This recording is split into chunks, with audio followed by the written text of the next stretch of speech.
hope you guys had a good weekend. If you're listening to this on a Wednesday, you still went through a weekend, so hopefully it was good. Whatever day you're listening, hope your last weekend was good. Hope your most recent weekend was fantastic. In real life, IRL, we're recording this, and it's coming to you on Monday, the 27th of September.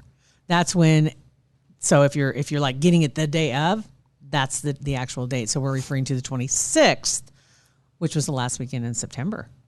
Yeah. Right? Holy crap. Scary. And another Husker football game. I hope it went well. Because we actually were recording this on Friday. Let's do it both ways. Let's do it both ways. So, I can't believe they won. Okay, now hold on. Oh, man, what a terrible game. But it was only a 5-point spread, is what I heard, too. Okay, good. So I'll edit, however it works, I'll edit it out. Okay, great. I'll forget. I'm just kidding. So you'll forget. Yeah. This is but in reality, we do want to make reference to the fact that 27th is when this is being released. And we had mentioned on Friday that we were going to have a guest on the show who's one of our podcasters. And Sheriff Scott Rose is on with us this morning. Good morning, Scott. Good morning, guys. Hey, Scott.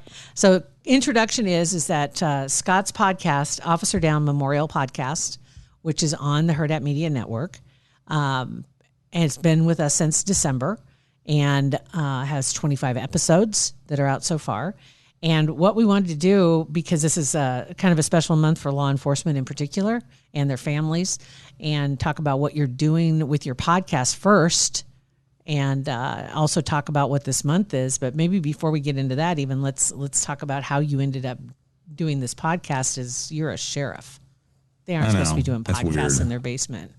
I know, it's weird. Everybody, I contact people and they're like, okay, you're sheriff, but you're doing a podcast and you're doing the production and something's not right here.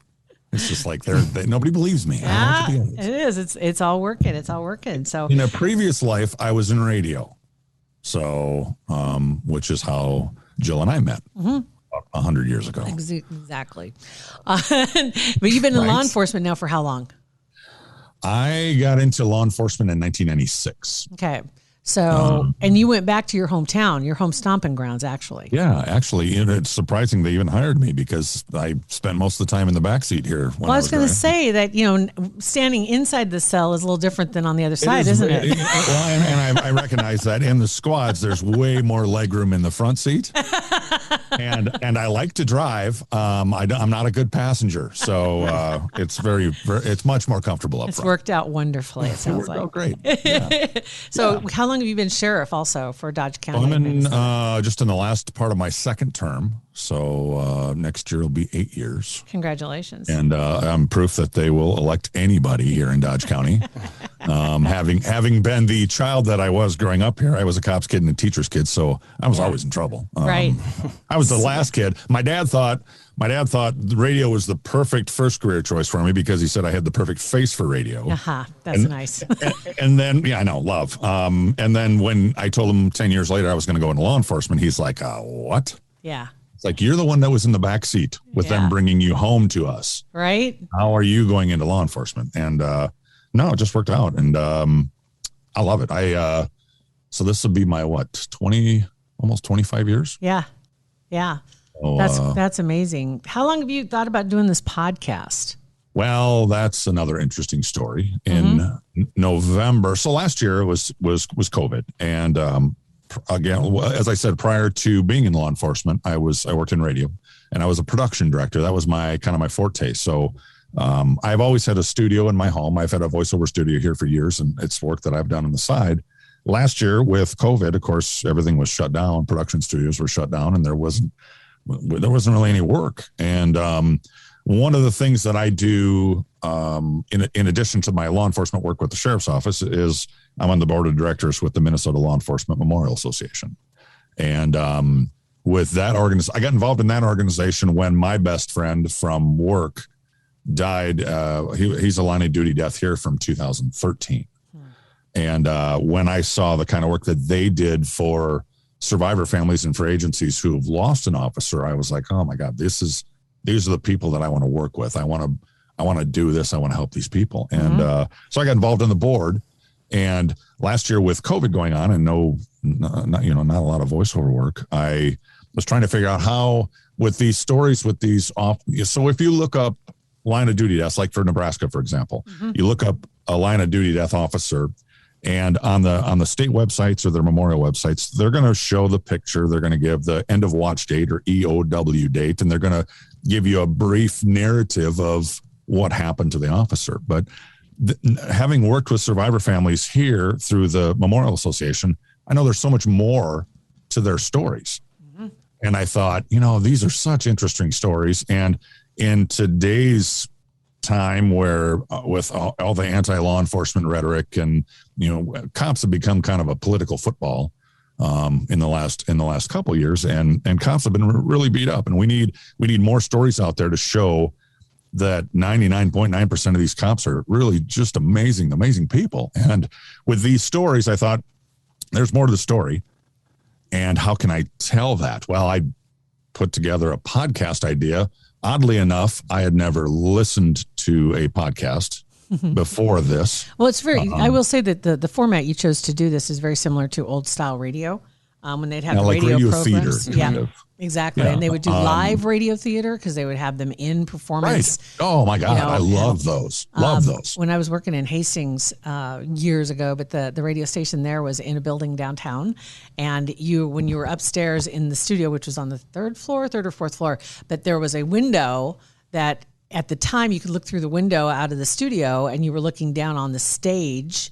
And then there was their huge press tin ceiling, and I could still see the ceiling from where I was, but now it was floored off because it was the part of the fourth floor. That's awesome. But if you were, and there were pictures where you could see from the studio and look out, and they could see the performers on the stage and see the audience that was there watching the live radio performance. That's cool. super cool. With with somebody holding sound effects in their hands, different things to make noises, and that was like in the 40s, I think, is when they were doing that at that particular time of that station. But that's cool. But that gives the same effect that what you're putting together. What I like to do is for me, it's the challenge, the creativity part of it that I really enjoy is the challenge of creating a visual with audio.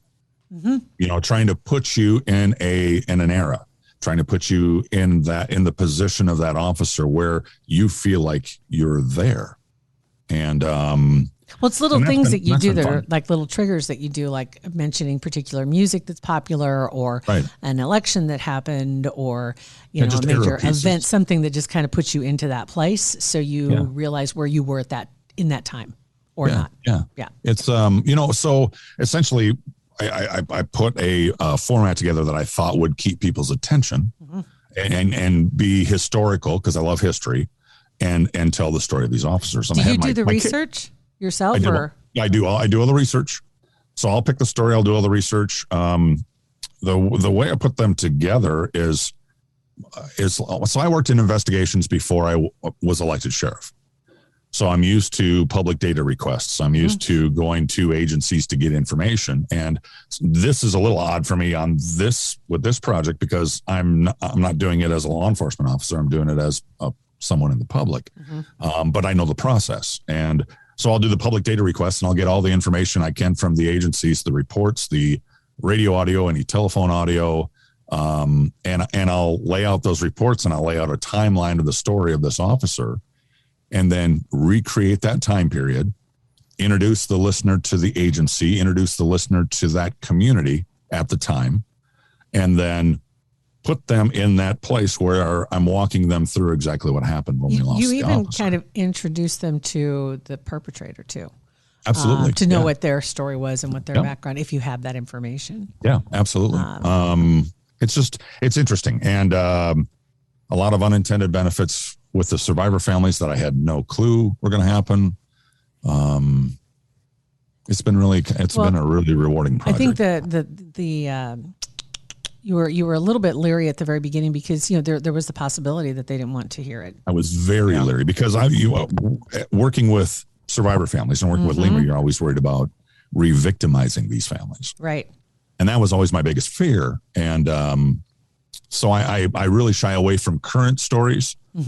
For line of duty death, the most recent one I did was the Sean Schneider story, and he's December of 2011. Right. And even that was difficult for the people involved. Well, shoot, to talk about. Just speaking locally here in Omaha, when you talk about the officers that have been killed in the line of duty, Jimmy Wilson was in the 90s. Yeah. Right. Yeah. And Ty Pratt was in the early 2000s.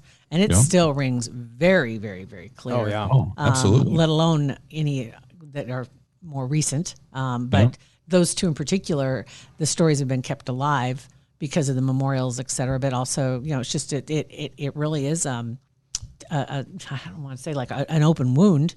It is, though. But it is for a lot of It people. affects everybody. Yeah, without a doubt. But you've seen some really positive reaction from the families. So the families, it's been interesting because a lot of these families are still, they're grieving. It never ends for them. Their sacrifice never ends because they're actually, their biggest fear is that we'll forget their officer, that we'll forget their service and sacrifice this officer, their loved one made and died for. And they don't want the story to be forgotten. And one of the survivor wives that I worked with on one of the stories told me, she said when my husband died, you have all the phone calls, you have all the agencies contacting you, you have neighbors coming over and officers coming over, you have all the activity with the funeral and with Lima, and it's an amazing celebration of his service and his life. And then afterwards, for the next couple of weeks, there's still food coming over and people calling, and then things slow down and people stop calling because it becomes uncomfortable. People aren't sure what to say or how to approach them, or they probably don't want to keep bringing it up to him. In a sense, it's like, well, is it? God, it's been 2 months. Do I dare mention? I don't want to. Yeah. And then you think, okay, if I don't mention it, do they think I don't care anymore? Like, it is a weird spot for people. Everybody's in a weird. Yeah. The reality is they want to talk about it. They want to talk about the story. They don't want people to forget their fallen officer. So what she told me, she said, every day I don't get a phone call, every day somebody doesn't mention my husband, I feel like I'm re-victimized again. Wow. Yeah. You've even had some of their coworkers have helped you tell stories. Oh my gosh. Yeah. Coworkers, coworkers who, after telling the story, have reconnected after years of not talking to each other. Wow. Which is super cool. And age ranges, all the way up to, I think the oldest officer that I interviewed was probably 80. He's 84, I think. Was that a case that was in the 60s?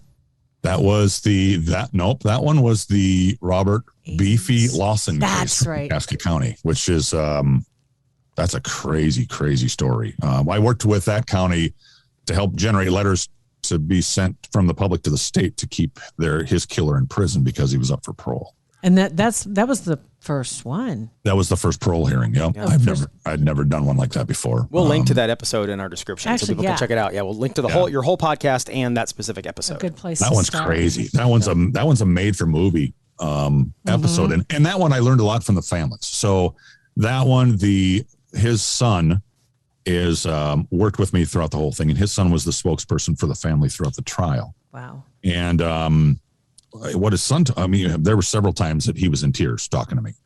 And his son said that afterwards he was so afraid. I don't know. He was, and every one of them, all these families they're so concerned about how this story is going to be perceived, just the unknown of how it's going to sound. And afterwards he said that he felt he was able to work through things that in his grieving process, or work through issues that he had with his dad's death and with the case that he didn't realize he hadn't worked through before. His grandson, Robert Lawson's grandson, contacted me. He works for the same sheriff's office that Robert did. And he referenced the story as being, and I've heard this from several families, taboo. It's just, you didn't talk about Grandpa. You didn't talk about the story. It's just not something you brought up. Yeah. And he said, so that being the case, nobody, the next generation of kids, or 2 generations down, we didn't really know the story. Right. And now that we do, and we see that, he was a hero, that this is something that we can share with our kids. We're talking about it. We have family that's reconnecting that had disconnected because of that awkwardness of losing him. Yeah. And It's just cool. Well, it's that kind of brings us to that point of talking about why, in particular, this month was. You kind of shifted gears a little bit this month, and I believe the title is it's law enforcement officer suicide prevention awareness month, and then the day was the 26th of the remembrance in particular, and that's why the episodes that you've been putting out this month, and the one in particular that came out yesterday, you've been talking to some of these organizations that help the survivors. Invisible Wound Project was one of them. Yeah. And Blue Suicide, Survivors of Blue Suicide is another one as well, because that's another consequence or another story completely different from officers who absolutely died in the line of duty, but these were because of the line of duty, right? I mean, because right. And they don't get talked about. No, they don't get it's the stigma of suicide and the shroud of suicide and the stigma of mental health. And this last year has been a case in point that we've seen so many stories come out because of all the events, a lot of the events. And like you said, it's been a really rough ride for people that wear a uniform. Right. So suicide, National Suicide Prevention Month is this month. Right. And so I had talked with, there was an officer that I knew who had committed suicide in 2019 from South St. Paul PD. I grew up in the same neighborhood as his wife did. And so I've got connections with both families. And it's a 2019 death. And normally I would never, ever talk to a family or even approach a family to share that story because it is so fresh. So recent, yeah. But Katie, Corey's wife, she's working with Invisible Wounds Project. She's doing a ton of work with them to help create awareness, certainly all over, but certainly in Minnesota, in regards to stress, PTSD, and suicide awareness for officers. Because her husband Corey, when you listen to the story, this guy was the cop. I mean, he had been there, he'd done that, he worked his way up. He did everything 150%. He was a hard driver.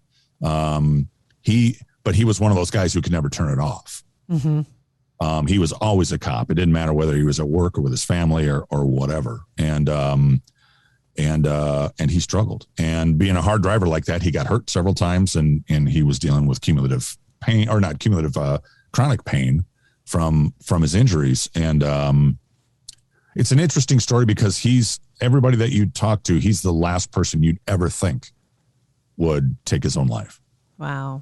But that all the more reason why. And I'm glad that she did that. I'm glad that she had the foresight to say, you know what, we get this story out there and that's going to help a lot of other people that either are possibly the officers themselves or the families that have gone through it that really haven't had the attention that they deserve. Right. So the reality is, if you look at Corey's story, he died as a result of the job, as a result of injuries from the job, as a result of the stress and PTSD from the job. And we have a number of line of duty deaths of officers who died from injuries because of an incident or because of a case. And how are they different? Mm-hmm. You know, with the line of duty deaths, they're celebrated every year on Police Week on May 15th. They are celebrated with their agency, with their region, with the state, with the National Memorial program in Washington, D.C. And the suicide families, the suicide survivor families, they don't get any of that. They're kind of the forgotten families in all of this. I think, again, it goes back to the taboo. And it's just, I'm sure that the agencies want to pay their respects. But like you mentioned, even if you go to the pages where they list the officers who have died in the line of duty, I think that the suicide should be listed there as well. Yeah, for sure. For sure. But I see, but that in itself, those interviews that you did, I think are really going to be helpful to people that are listening to your podcast to begin with. And we're trying to get the word out to as many, of course, the law enforcement agencies, because obviously this resonates with them, but the families and the communities that have gone through the same thing. And with Corey's story too, he's got the chance meeting with his star meeting, his how did he put it? He had a term for it. It was his he he got to arrest a big star. And, Really? and she is in the podcast, and it's pretty funny. The story's pretty funny actually when you listen to it. And I will say, this is somebody everybody knows who she is. Oh my God, yeah. Let me just say that everybody knows who she Well, is. that's interesting. I got to listen now. Now you got to listen. Yeah, I know it because it was really cool, and it was really cool that in a heartbeat they wanted to take part. Yeah, that is cool. And there's a video of her and him. There's also the pictures of him when he arrested her and handcuffed her. And it's pretty, the story's pretty cool. What's cool about the story is that as huge of a national star as she is, international star, without a doubt, her and her whole family are right. That she has kept up with this family, and contacted the family when Corey died, and still continues to keep in touch with the family, and it's just a super cool story. Yeah, that is cool. That's fantastic. That's why, and that's why we thought, this is the perfect month to highlight your podcast and what you're putting together, and also, of course, this month in itself needs to be highlighted. And so absolutely. It made total sense to us to do that. So our suggestion, of course, is to go check out his podcast, and you can find it on all the regular platforms. If you're not a regular podcast listener, like you listen to us, maybe you listen to us from our website or from Facebook or something like that. You can go to the Officer Down Memorial Podcast website, and all of his podcasts are there, along with supporting visuals. You've got other pictures that you've included on that website, so people can see pictures of what case these pictures. People. Yeah. So definitely worth the time to go to the website and take a look at that. Absolutely. And then and make it a habit to take a listen. Yeah. A lot of these cases right now are they're not in Nebraska. These are mostly in Minnesota now, but hopefully that's going to be changing, and we'll be able to add some more divisions to that as well. So there's one Nebraska story in there. We have an Arizona story coming up. We have a Wisconsin story coming up. So it's growing, which is fun. This is fantastic. It's been a great experience. Super. Well, good deal, Scott. Thanks for coming on with us. Yeah, we appreciate it, Scott. Telling what you do and what the story is, and I want to encourage everybody to just take a listen, because I think it'll leave an impression. Trust me. It will. Yeah. And all those links we talked about are just below. If you're listening, wherever you're listening, you can click right there, and we'll send you to wherever you need to go. Send you right to the podcast. So, all right. So you said you've already got some in the hopper, like 6 or 8 that you're getting ready to work on. So we got a lot of cool stories that are in the works already. There are a lot of super interesting stories of some great heroes, and it'll be super interesting. So fantastic. Definitely check it out. Thank you, Scott. We appreciate it. You guys. See you, buddy. Take care. You too. Bye-bye. See ya. That's awesome. Yes, it is. Yeah. He and the podcasts are so well produced that it'll blow you away. It will. Yeah. It's really an interesting listen. Good stuff. Click on the link. And JT Podcast, a Hurrdat Media Production.